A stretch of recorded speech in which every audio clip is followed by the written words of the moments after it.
everybody, I hope all of you are doing good. I am Deepika from Learno Hub, एक ऐसा free learning platform जहां पर आप पढ़ सकते हो physics, chemistry, maths, biology and SST absolutely for free only at learnohub.com।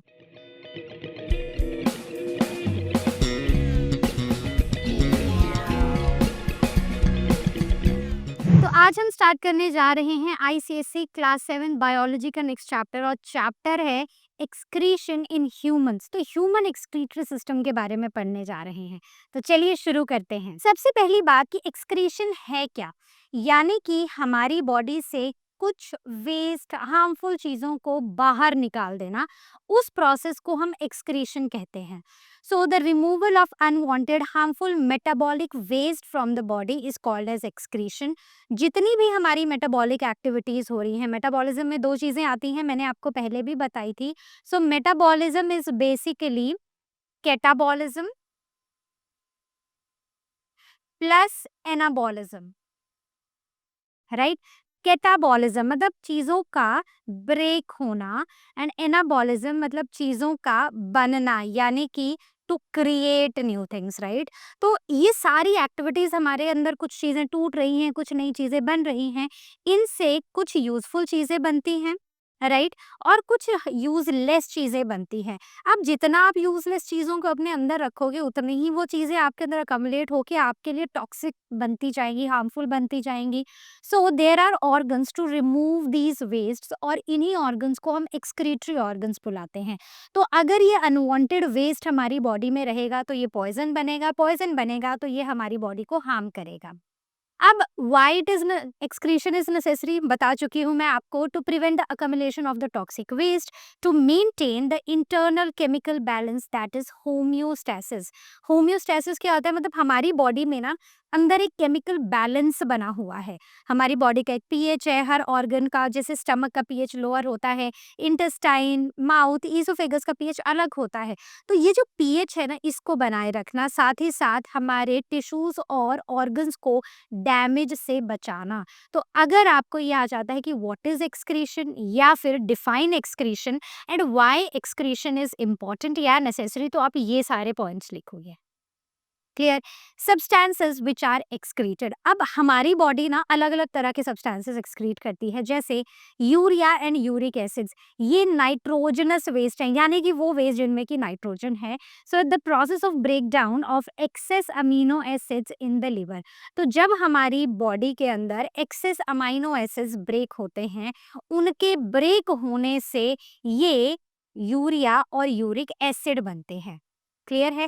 तो एक बात याद रखना कि ये पीपीटी आपको डिस्क्रिप्शन में मिलेगी, सारे पॉइंट्स आपको मिलेंगे, आप इसको इस पीपीटी से रिवाइज कर सकते हो। लास्ट में प्रैक्टिस क्वेश्चन और होम असाइनमेंट भी मिलेगी। आगे, बाइल पिगमेंट्स। अब हमारी बॉडी में ना, सो लिवर में, स्पेशली लिवर में, सो इस ऑर्गन में कुछ चीजें बनती हैं, जिनमें से एक होते हैं बाइल पिगमेंट्स। ये येलोविश कलर देते हैं हमारे यूरिन को। तो ये भी ना एक तरह से हमारी बॉडी के लिए ना, मतलब वेस्ट ही है। तो अगर अकमुलेट होंगे ये हार्मफुल सब्सटेंसेस तो हार्मफुल होंगे। और एक्सेस बाइल हमारी बॉडी में, ये जो एक्सेस होते हैं ना बाइल, जब ये एक्सेस में हो जाते हैं तो ये हार्मफुल हो जाते हैं। तो बहुत ज़रूरी होता है कि हम इन्हें अपनी बॉडी से रिमूव कर दें। आगे बढ़ते हैं। Now talking about water. अब पानी जितना हम पी रहे हैं, उसमें वो सारा पानी यूज़ नहीं होता है, बल्कि कुछ ही पानी यूज़ होता है। और ये जो एक्स्ट्रा क्वांटिटी है, जो हम पानी और ड्रिंक्स के ज़रिए जो हमारी बॉडी में जा रही है, इसे भी हमें रिमूव करना पड़ता है, ताकि एक्सेस वाटर जो है वो हमारे बॉडी के फ्लूइड्स को अफेक्ट ना करे, उनके बैलेंस को बिगाड़ ना दे। हर बॉडी फ्लूइड का एक प्रोपोर्शन कॉम्पोजिशन होता है, जिसमें इतना परसेंट वाटर है या इतने परसेंट सॉल्ट्स हैं, तो वो भी बनाए रखना इम्पॉर्टेंट है। अगर टू मच ऑफ वाटर होगा तो हमारे बॉडी के फ्लूइड्स इम्बैलेंस हो जाएंगे, और फ्लूइड्स के इम्बैलेंस होने की वजह से हमारी बॉडी में इम्बैलेंस आ जाएगा। और इसलिए हमें ज़रूरी होता है कि हम इस पानी को इन फॉर्म ऑफ यूरिन इसे रिमूव करें। Next, extra salts. अब जैसे कि सोडियम है, क्लोराइड है, जैसे सोडियम क्लोराइड है, और भी बहुत सारे आयंस हैं, ये हमारी बॉडी में अगेन एक बैलेंस बनाने का काम करते हैं और एक ऑस्मोटिक बैलेंस बनाते हैं। ठीक है। तो आयंस क्या बनाते हैं एक ऑस्मोटिक बैलेंस बनाते हैं। अब जितने भी एक्स्ट्रा सॉल्ट्स हैं उन्हें रिमूव किया जाता है। तो एक्स्ट्रा सॉल्ट्स को हम क्या करते हैं, रिमूव कर देते हैं। और कैसे रिमूव करते हैं, यूरिन के जरिए। ठीक है, so these are required by body in specific proportions, excess is not good. Next, extra vitamin. Vitamin जैसे कि एक्स्ट्रा कुछ वाटर सॉल्युबल वाइटामिन हैं। वाटर सॉल्युबल सिर्फ दो तरह के होते हैं, विटामिन डी और विटामिन सी। तो ये भी हमारे यूरिन के साथ रिमूव हो जाते हैं। Fat soluble vitamin they are stored, but extra excess soluble ones, water soluble ones are removed. तो वाइटामिन दो तरह के हैं, water soluble, fat soluble. Fat soluble जो है वो हमारी बॉडी में एक्सेस में जो है वो स्टोर हो जाते हैं, लेकिन वाटर सॉल्युबल जब एक्सेस में होते हैं तो वो यूरिन के जरिए रिमूव हो जाते हैं। Next, medicine and chemicals. तो कुछ मेडिसिन जैसे कि एंटीबायोटिक्स हैं, अगर वो एक्सेस है तो वो भी हमारे यूरिन के जरिए रिमूव हो जाएंगे। अगर रिमूव नहीं होते हैं तो ये हमारी बॉडी में ड्रग अकमलेशन करेंगे which are again harmful to us. Clear हो गया। नेक्स्ट, ह्यूमन एक्सक्रीटरी सिस्टम और द एक्सक्रीशन इन ह्यूमंस। क्या होता है, तो हमारी बॉडी में ना एक पूरा एक सिस्टम है, उसमें क्या क्या आते हैं, उसमें आती हैं दो किडनीज, राइट, दो यूरेटर्स, एक यूरिनरी ब्लैडर, राइट, और एक आता है urethra, which is the opening जहां से यूरिन बाहर निकलता है। So this is our human excretory system, और इसका फंक्शन है कि हमारी बॉडी से नाइट्रोजनस वेस्ट और मेटाबॉलिक वेस्ट को हटा देना। क्लियर है। आगे बढ़ते हैं, talking about the first part that is kidneys. तो किडनीज क्या होती हैं, ऐसे छोटे छोटे राजमा के दाने होते हैं हमारी बॉडी में। जनरली बोला जाता है बीन शेप्ड है, टू रेडिश ब्राउन कलर के हैं, and these are located at the back of the abdomen. तो ये जो आपका पेट वाला एरिया ना, इसे हम एब्डोमेन बुलाते हैं। एब्डोमेन में पीछे आगे की तरफ को आपका पेट है, ठीक है, आपका स्टमक है, इंटेस्टाइन है, बहुत सारी चीजें हैं। और पीछे की तरफ को, अगर आप बैक की तरफ को देखोगे तो यहाँ पर किडनीज हैं। दोनों साइड पर एक एक किडनी है। तो बैकबोन है, ठीक है, अगर आप फील करोगे तो पीछे आपको बैकबोन फील होगी। बैकबोन के दोनों ही साइड को एक एक किडनी है। राइट किडनी जो है वो थोड़ी सी ऊपर होती, sorry, slightly lower than the left kidney. तो लेफ्ट किडनी थोड़ी ऊपर होती है, राइट किडनी थोड़ी नीचे होती है, राइट। क्यों, क्योंकि जो राइट किडनी है ना, राइट किडनी लोअर इसलिए है क्योंकि वहां पर एक बड़ा सा ऑर्गन है, दैट इज लिवर।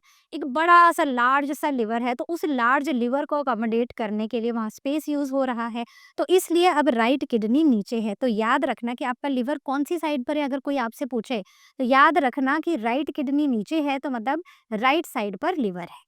करेक्ट। आगे बढ़ते हैं, यूरेटर्स। अब हमने जैसे देखा कि ये दो किडनीज हैं और किडनीज से ना ऐसी कुछ पाइप्स सी आ रही हैं, बस इन्हें ही यूरेटर्स बुलाते हैं। So these are the narrow tubes emerging from each kidney and they carry urine from renal pelvis to the urinary bladder.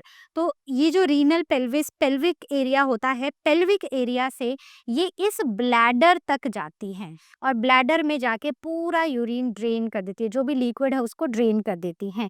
तो ये क्या करती हैं, ये यूरिन को ट्रांसपोर्ट करती हैं। कैसे ट्रांसपोर्ट करती हैं, bye peristaltic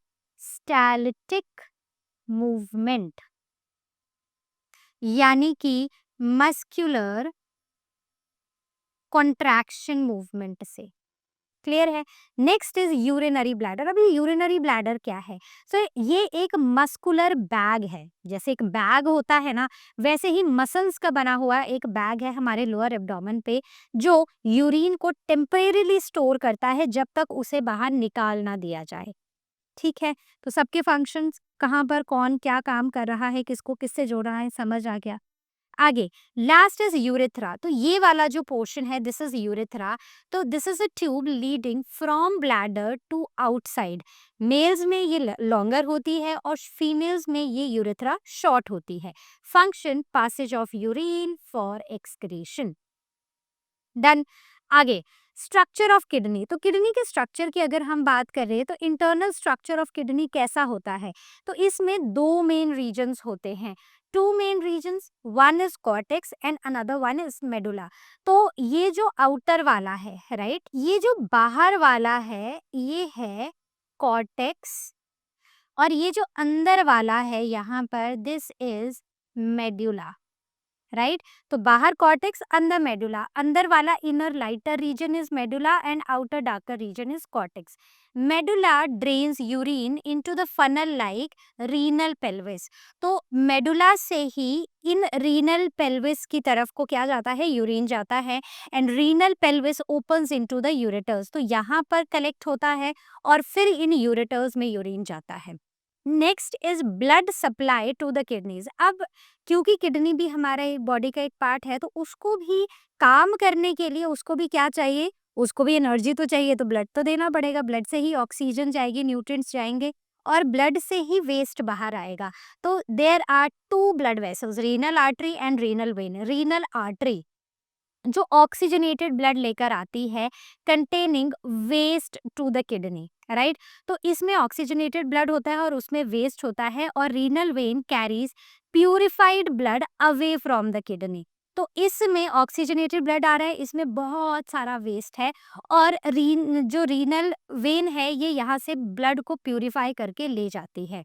so the reason proper blood supply ensures कि फिल्ट्रेशन वेस्ट का प्रॉपर हो रहा है, और साथ ही साथ ये हमारी बॉडी में वाटर सॉल्ट बैलेंस को भी मेंटेन करती है।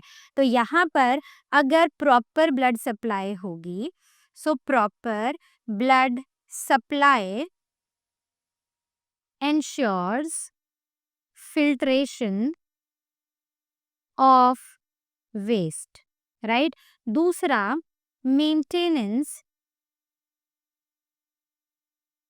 of water salt balance. तो ये दो चीजें होने के लिए ब्लड सप्लाई बहुत एफिशिएंट होनी चाहिए। दूसरा, अब आते हैं नेफ्रॉन्स पे। नेफ्रॉन्स क्या होते हैं, जैसे ब्रेन का एक बड़ा ही क्रिटिकल सा यूनिट होता है जिसे हम न्यूरॉन बुलाते हैं, वैसे ही इनका भी स्ट्रक्चरल और फंक्शनल यूनिट होता है किडनी का, जिन्हें हम नेफ्रॉन्स बुलाते हैं। So these are the structural and the functional unit of kidneys. कैसी होती हैं, ये जैसे ब्रेन में ना मिलियंस ऑफ न्यूरॉन्स होते हैं, माइक्रोस्कोपिक होते हैं, मिलियंस होते हैं, वैसे ही हमारी किडनीज में भी मिलियंस ऑफ माइक्रोस्कोपिक ट्यूब्यूल्स होते हैं जो दोनों किडनीज में प्रेजेंट होते हैं। इन्हें हम नेफ्रॉन्स बुलाते हैं, और इन्हें रीनल ट्यूब्यूल्स भी बुलाते हैं। तो ये जो वर्ड रीनल है ना, जहाँ पर भी आप वर्ड रीनल सुनो तो एक बात याद रखना कि ये किडनी से एसोसिएटेड है, राइट। तो हर एक नेफ्रॉन ब्लड को फिल्टर करने का काम करता है और यूरिन बनाता है। तो ये क्या करता है, each unit it filters blood, right, and it forms urine. Clear है। आगे बात करते हैं द पार्ट्स ऑफ नेफ्रॉन। तो नेफ्रॉन के ना बड़े 4 पार्ट्स हैं मेनली जिनकी हम बात करेंगे। पहला है बोमेंस कैप्सूल, एक ऐसा कैप्सूल सा होता है, राइट। तो ये जो आप कैप्सूल देख रहे हो ना, ऐसा सी शेप्ड का, कप शेप का एक स्ट्रक्चर होता है जो ब्लड को रिसीव करता है, उसे हम बोमेंस कैप्सूल बुलाते हैं। इसके अंदर होता है glomerulus. It is a network of capillaries inside the बोमेंस capsule. इस बोमेन कैप्सूल के अंदर कुछ नेटवर्क ऑफ कैपिलरीज, मतलब बड़ी सारी पतली पतली ब्लड वेसल्स होती हैं जो कैपिलरीज होती हैं, इसे हम ग्लोमेरुलस बुलाते हैं। तो ये है हमारा एक कप जिसे हम बोमेंस कैप्सूल बुला रहे हैं, और इसके अंदर बहुत सारी कैपिलरीज हैं जिसे हम ग्लोमेरुलस बुला रहे हैं। उसके बाद आती है यूरिनरी ट्यूब्यूल। तो ये काफ़ी बड़ी ऐसे लॉन्ग सी ट्विस्टेड सा ना एक ट्यूब होता है, ट्यूबुलर स्ट्रक्चर होता है, जहाँ पर रीअब्जॉर्प्शन होता है, जहाँ पर चीज़ों का सिक्रीशन भी होता है। Next is the collecting duct. तो अब it collects urine from many tubules and carries it into renal pelvis, right. तो ये क्या करता है, ये बहुत सारे ट्यूब्यूल्स से यूरिन को कलेक्ट करता है और उसे रीनल पेल्विस में भेज देता है। मतलब वो जो मेडुला के आगे रीजन था, रीनल का मतलब किडनी का पेल्विक रीजन, वहां पर भेज देता है। क्लियर है। अब नेफ्रॉन काम कैसे करता है, तो देखो नेफ्रॉन का जो काम है ना, सबसे पहला है फिल्ट्रेशन। अब ये ग्लोमेरुलस है, ग्लोमेरुलस में जो भी ब्लड आएगा, सो वो ग्लोमेरुलस उसको फिल्टर आउट करेगा, ठीक है, बोमेन्स कैप्सूल है और अंदर क्या है, ये गुच्छा है कैपिलरीज का। ये जो कैपिलरीज है ना, यहाँ से ब्लड जब पास होगा तो वो फिल्टर आउट होता रहेगा। उसके बाद रीएब्जॉर्प्शन होगी, यानी कि जो भी चीज़ें हमारे लिए ज़रूरी हैं जैसे वाटर, ग्लूकोज, सॉल्ट्स, वो यूजफुल सब्सटेंसेस रीएब्जॉर्ब होते जाएंगे। थर्ड इज सिक्रीशन, जहाँ पर एडिशनल वेस्ट फिल्टर आउट होगा।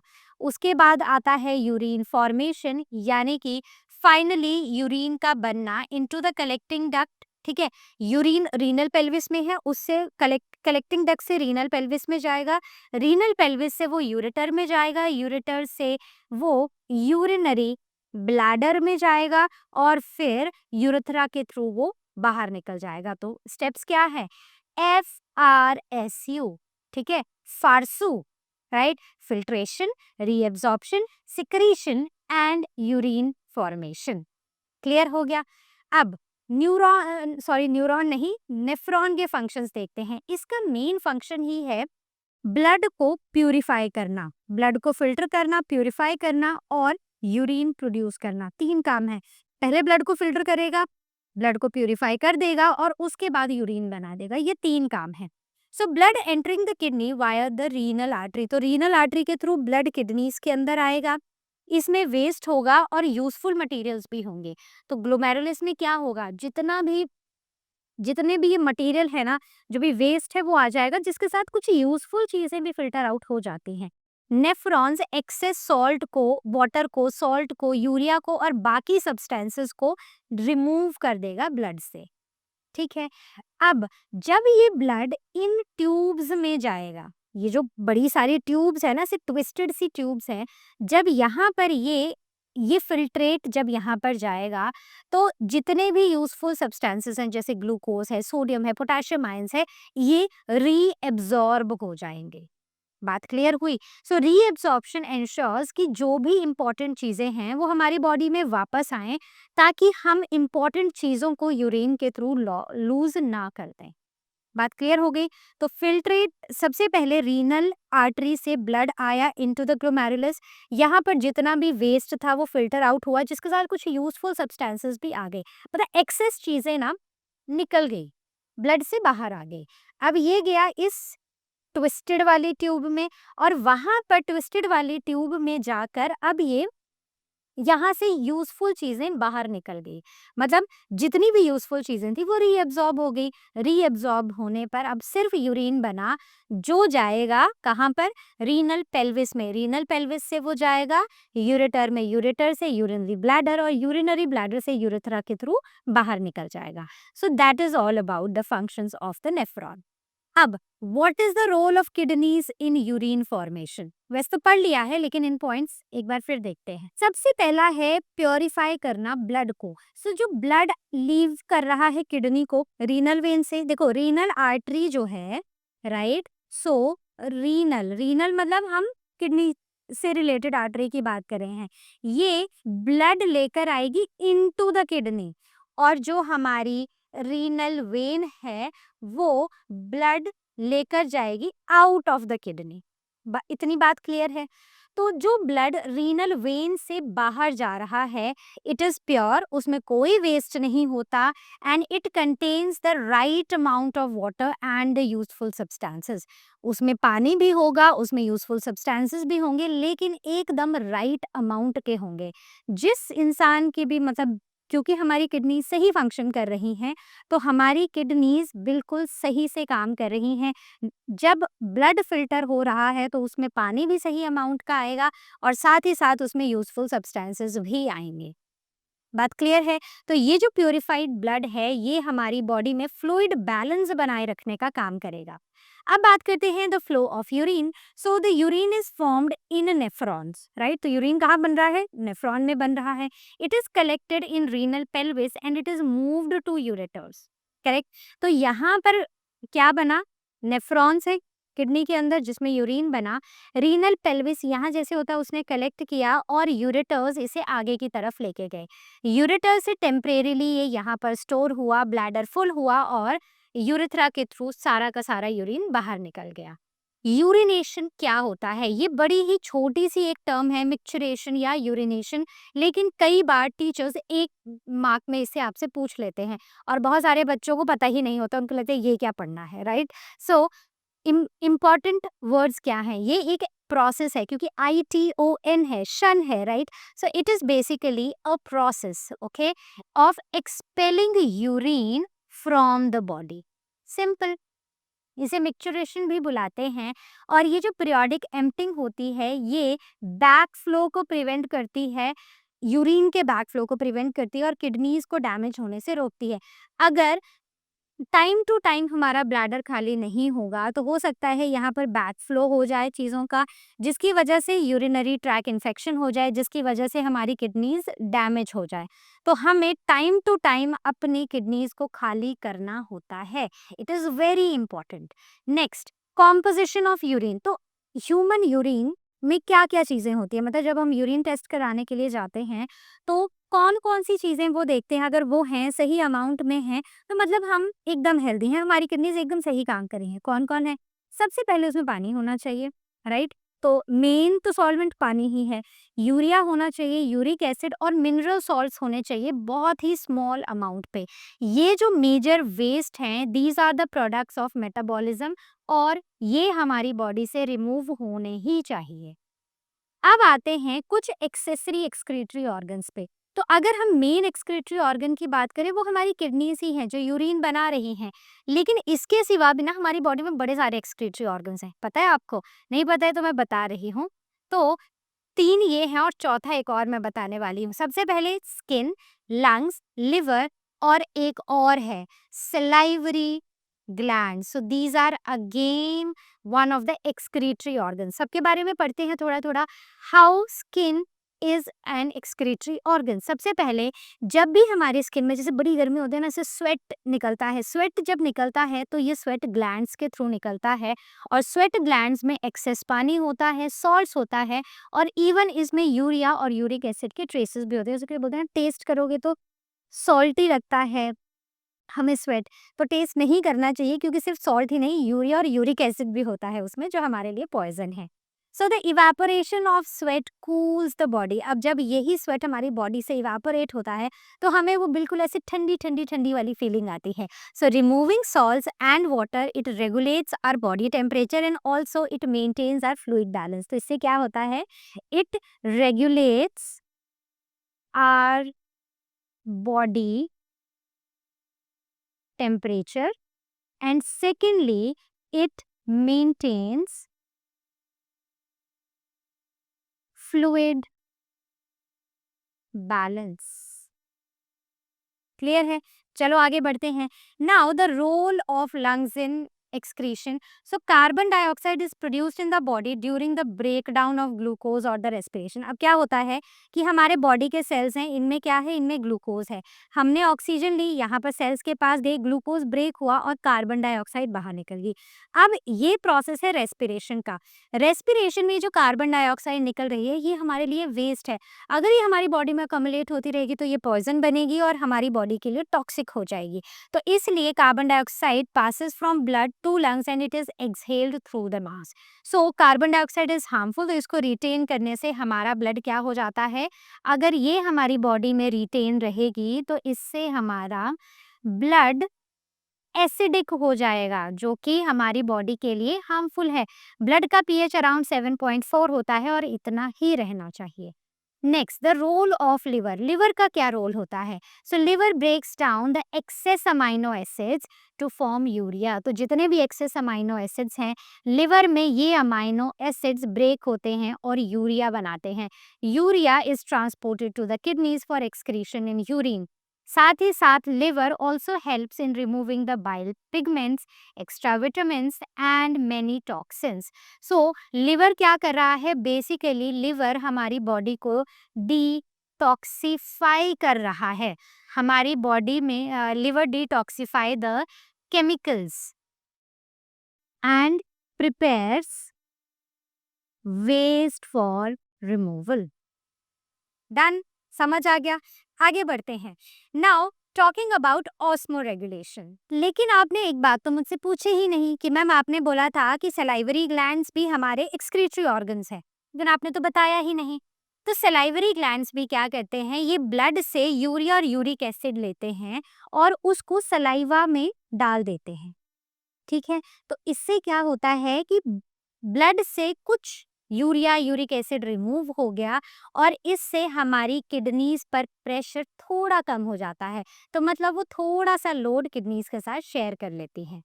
अब बात करते हैं ऑस्मोरेगुलेशन की। ऑस्मोरेगुलेशन यानी कि किडनीज जो हैं वो यूरिया और यूरिक एसिड को रिमूव करती हैं और हमारी बॉडी में ना एक प्रॉपर वाटर और सॉल्ट बैलेंस बनाए रखती हैं।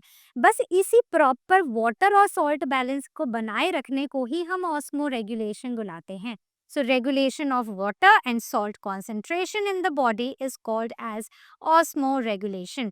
तो ये जो प्रॉपर बैलेंस बनाए रखना है ये क्यों ज़रूरी है, ताकि हमारी बॉडी के सेल्स ना तो श्रिंक हो और ना ही वो बर्स्ट हो जाएं, ना ही कम पानी होने की वजह से श्रिंक हो जाए, ना ही एक्सेस पानी होने की वजह से बर्स्ट हो जाए। तो इस प्रोसेस को वाटर और सॉल्ट के बैलेंस को बनाए रखने को हम ऑस्मोरेगुलेशन बुलाते हैं और ये हमारे लिए क्यों इम्पोर्टेंट है वो मैंने आपको बता दिया। लेकिन अगर आपको कहीं पर फिर भी डाउट हो तो ask it on ask question section और you can book your class with learno hub Swayam. आगे बढ़ते हैं the effect of seasons on urine input. अब समर्स में क्या होता है कि वी यूरिनेट ऑफन लेस, मतलब समर्स में हम कम यूरिन पास करते हैं क्योंकि यूरिन बिकम्स मोर कॉन्सेंट और यूरिन ज़्यादा कॉन्सेंट्रेटेड हो जाता है। विंटर्स में स्वेटिंग कम होती है जिसकी वजह से more water remains in the body और हम बार बार यूरिन पास करते हैं तो urine is less concentrated and it is passed more frequently. तो यहाँ पर क्या हो रहा है, समझ में ज़्यादा स्वेटिंग हो जा रही है तो आधा स्वेट से ही हमारा पानी निकल जा रहा है, तो यूरिन हम कम पास आउट करेंगे और हमारा यूरिन कॉन्सेंट्रेटेड भी होगा। So more water is lost through sweat during the summers. So kidneys जो हैं they conserve water in order to maintain that balance, right. और किडनीज कॉन्सेंट्रेटेड यूरिन बनाती हैं। नेक्स्ट आते हैं common disorders of urinary system. बड़े common है बेटा, ध्यान से सुनना, क्योंकि कुछ गलतियां हम रोज करते हैं और हमें पता ही नहीं होता कि वो हमारी बॉडी के लिए कितनी हार्मफुल है। सबसे पहले आते हैं किडनी स्टोन्स। तो आपने सुना होगा कहीं आसपास किसी को कि किडनी स्टोन्स हो गए हैं। तो ये क्या होते हैं, बेसिकली कुछ क्रिस्टल सब्सटेंसेस होते हैं। कुछ सब्सटेंसेस ऐसे क्रिस्टल क्रिस्टल बना लेते हैं। ये होते हैं कैल्शियम ऑक्जेलेट, कैल्शियम फॉस्फेट या फिर यूरिक एसिड के crystals. They exceed in the amount of fluid in urine. तो जब इनका अमाउंट हमारे यूरिन में बहुत ज़्यादा बढ़ जाता है तो उनके बढ़ने से छोटे छोटे क्रिस्टल्स कमलेट होना शुरू हो जाते हैं और यहाँ पर बन हो जाती है क्रिस्टल फॉर्मेशन शुरू। So these substances they stick together, एक दूसरे के साथ स्टिक हो जाते हैं and they form solid crystals called the kidney stones. तो यही calcium oxalate, calcium phosphate, uric acid के क्रिस्टल्स आपस में चिपक जाते हैं और ये स्टोन्स बना देते हैं जिन्हें हम किडनी स्टोन्स बुलाते हैं। सो दे अकर इन किडनी, कई बार यूरेटर में, कई बार यूरिनरी ब्लैडर और यूरेथ्रा में भी होते हैं।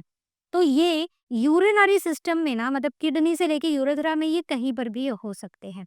सो दे कॉजेज सिवियर पेन और ये यूरिन फ्लो को ब्लॉक करते हैं और इन्हें ऑफन सर्जिकली रिमूव करना पड़ता है।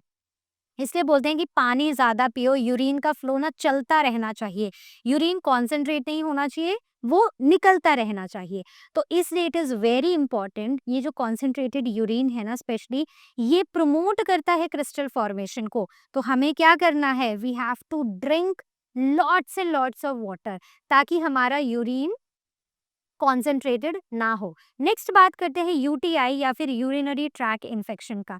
So the infection of any part of the urinary system, चाहे किडनी का ले लो, चाहे यूरेटर्स का ले लो, यूरिनरी ब्लैडर या यूरेथ्रा, किसी में भी अगर इन्फेक्शन हो जाए तो उसे हम यूटीआई ही बुलाते हैं। यूटीआई काफ़ी कॉमनली मतलब आपने कभी सुना होगा। सो यूरिनरी ट्रैक इन्फेक्शन इसे बुलाते हैं। So it is caused when bacteria enters the urinary track and it overcomes the bodies defence.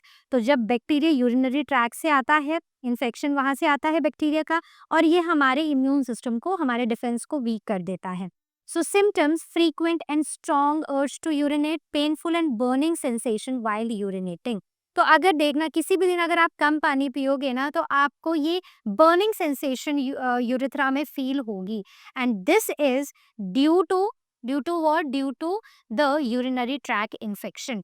Now how are we going to treat it? तो हम इसे एंटीबायोटिक से ट्रीट करते हैं.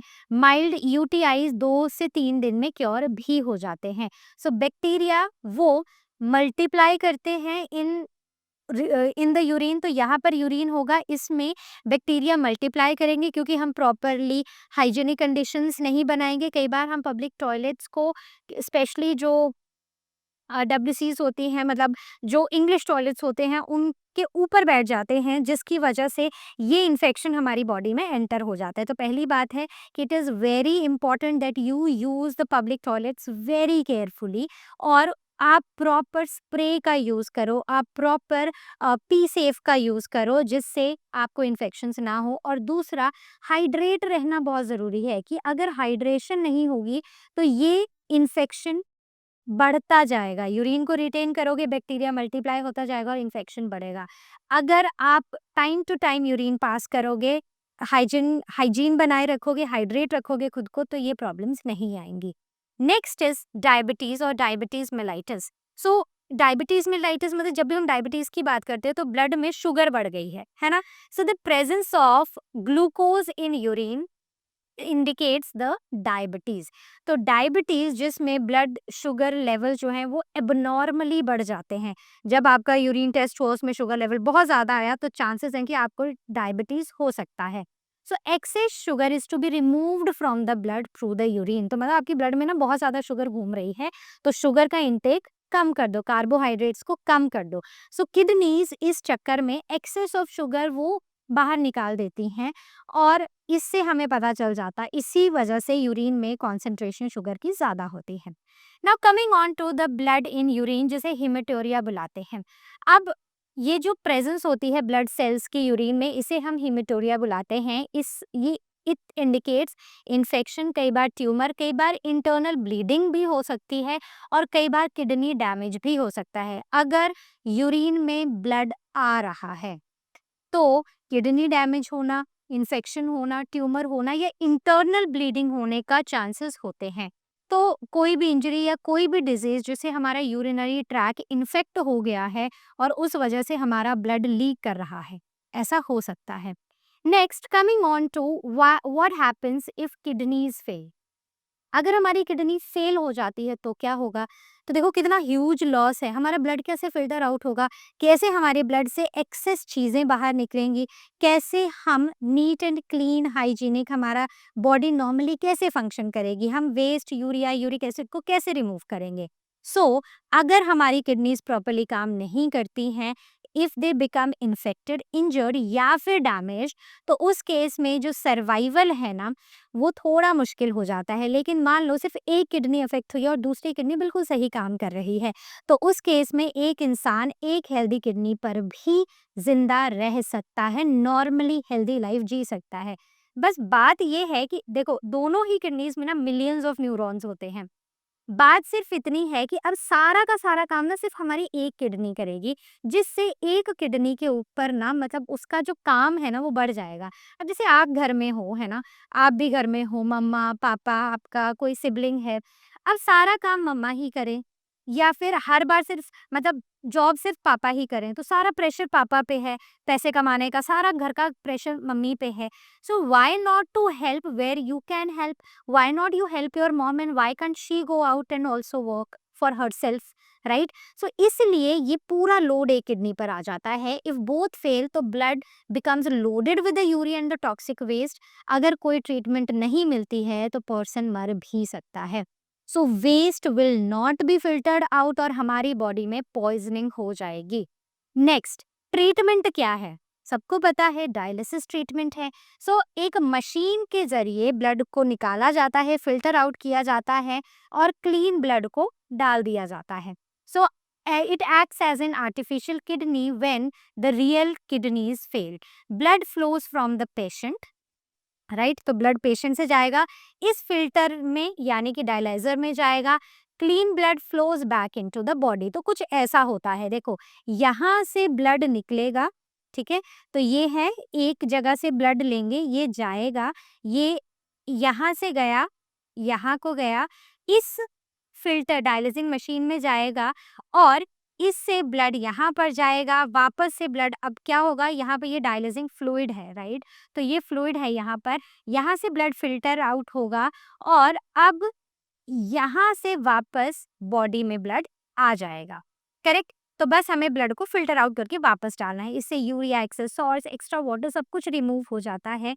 कई बार depending on the condition of the patient, कई बार रोज डायलिसिस होता है, कई जगह पर हफ्ते में एक बार होता है, कई लोगों का महीने में एक बार होता है, depending on their condition. So dialysis machine जो है वो लाइफ को मेंटेन करती है, यहाँ पर वो वही काम कर रही है जो हमारी किडनी काम करती है। तो इसलिए अपनी किडनीज का ध्यान रखना बहुत इंपॉर्टेंट है बच्चों, क्योंकि dialysis is not at all an easy process.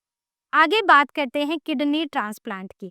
Kidney transplant, kidney को ट्रांसप्लांट करना यानी कि ऑल्टरनेटिव ट्रीटमेंट्स जो हैं फॉर कंप्लीट किडनी फेलियर, तो यही है। मान लो पूरी तरह फेल हो चुकी हैं, अब कुछ नहीं हो पाएगा, तो उसके लिए हम किडनी को ट्रांसप्लांट कर देंगे। क्या करेंगे, एक डोनर से हेल्दी किडनी लेंगे, एक सूटेबल डोनर से, और उसे पेशेंट में डाल देंगे। अब donor can live normally with just one kidney, और रेसिपिएंट की बॉडी भी अगर उसको एक्सेप्ट कर लेती है तो उसे भी एक नई लाइफ का एक नया चांस मिल जाता है लाइफ में। और अब उसे ध्यान रखना है कि जो गलतियां उसने पहले की हैं अब वो गलतियां दोबारा ना दोहराई जाएं। क्लियर है? तो चलो ये तो था हमारा चैप्टर। अब मैं जल्दी से आपसे कुछ क्वेश्चंस पूछूंगी, आंसर आप दोगे और लास्ट में होमवर्क भी मैं दूंगी। सबसे पहला question, Which of the following situations would cause urine to become highly concentrated? कब? जब आप बहुत ज़्यादा पानी पियोगे विंटर्स में? नहीं। Sweating heavily during summers? हाँ। जब हम बहुत ज़्यादा स्वेट करते हैं ना, तो वहाँ पर स्वेटिंग से बड़ा ज़्यादा पानी लूज़ हो जाता है, जिसकी वजह से पानी मतलब ब्लड में पानी कम रहेगा, ब्लड के थ्रू किडनी से पानी कम जाएगा, और अब यहाँ पर हमारा यूरिन थोड़ा कॉन्सेंट्रेटेड होगा। Next, if a person's kidney fail to absorb glucose, what condition is most likely responsible? तो अब हमारी किडनी का क्या काम है, वेस्ट को निकालो, जो एक्स्ट्रा चीजें निकल गई हैं लेकिन यूजफुल है उनको वापस से रीएब्जॉर्ब कर लो, यही था ना। FR, filtration and then reabsorption, याद आया?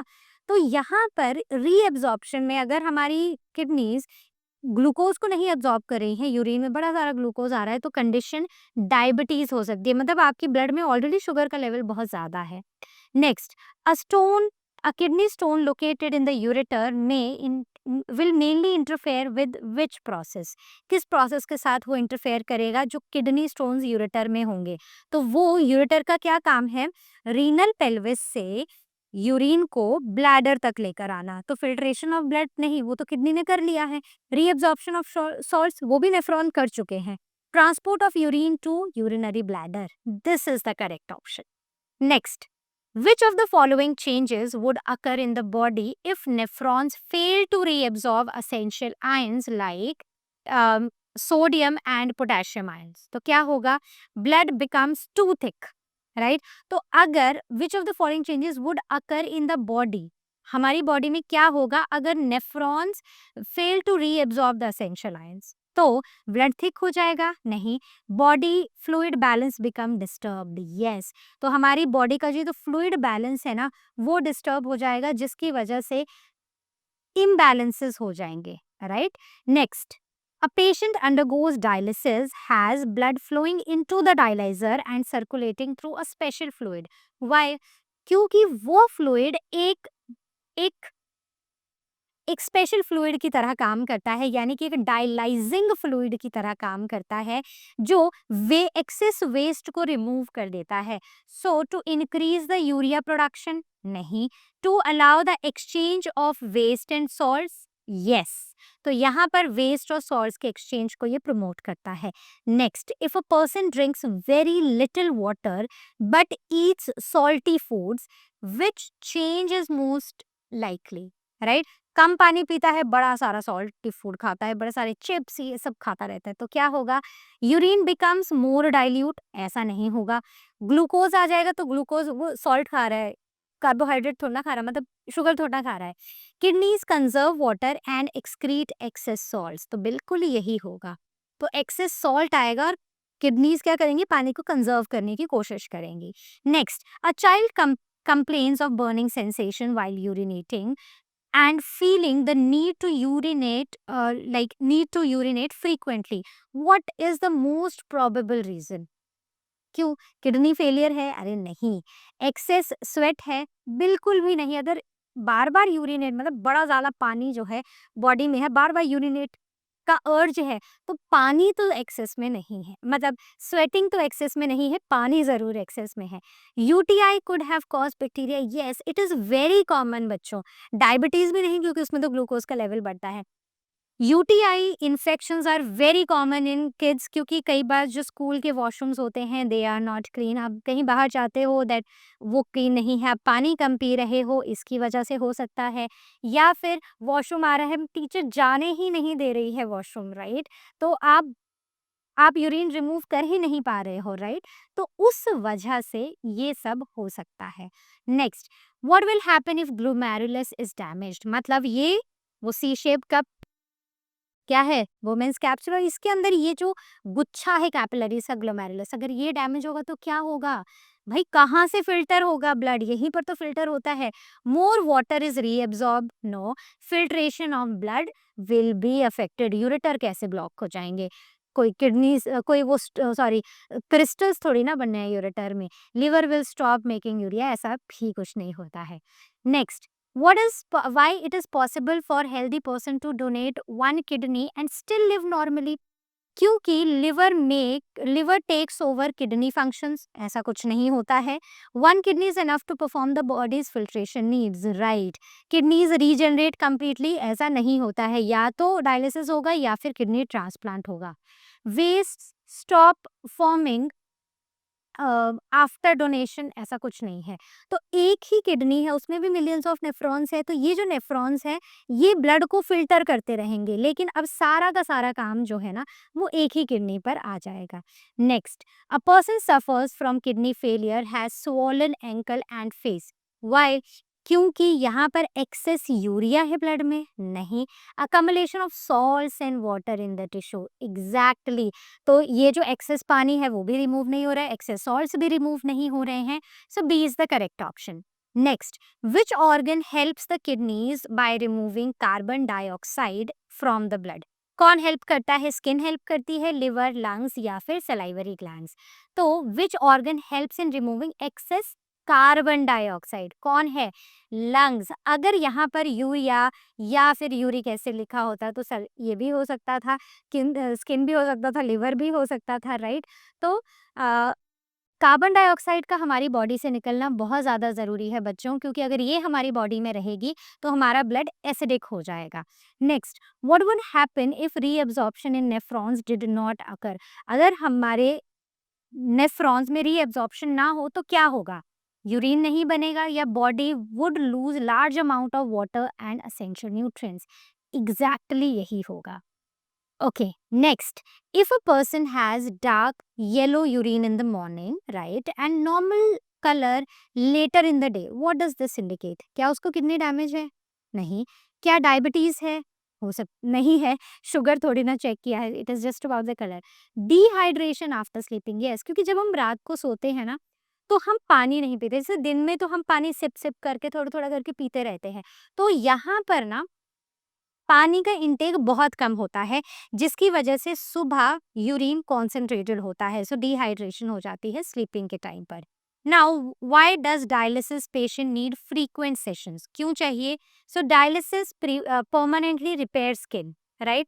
तो यहाँ पर sorry, permanently repairs kidney, so dialysis patient को फ्रीक्वेंट सेशंस चाहिए ताकि वेस्ट जो उसकी बॉडी में बन रहा है वो रेगुलर बेसिस पर बाहर निकलता रहे। Next, now this is the home assignment for you, these 2 slides. आपको इन क्वेश्चंस को सॉल्व करना है अपनी नोटबुक में, ऐसे आंसर लिखना है जैसे आप फाइनल एग्जाम का आंसर लिख रहे हो। उसके बाद खुद चेक करना है, फिर अपने पेरेंट्स से चेक करवाना है। कहीं पर कोई डाउट होगा तो आस्क क्वेश्चन सेक्शन या फिर लर्न हब स्वयं में क्लास को बुक कर लेना है। बात क्लियर हो गई? So I see you next time now with the next video, and till then all of you take care, and as you all know learn hub मतलब फ्री है पर बेस्ट है।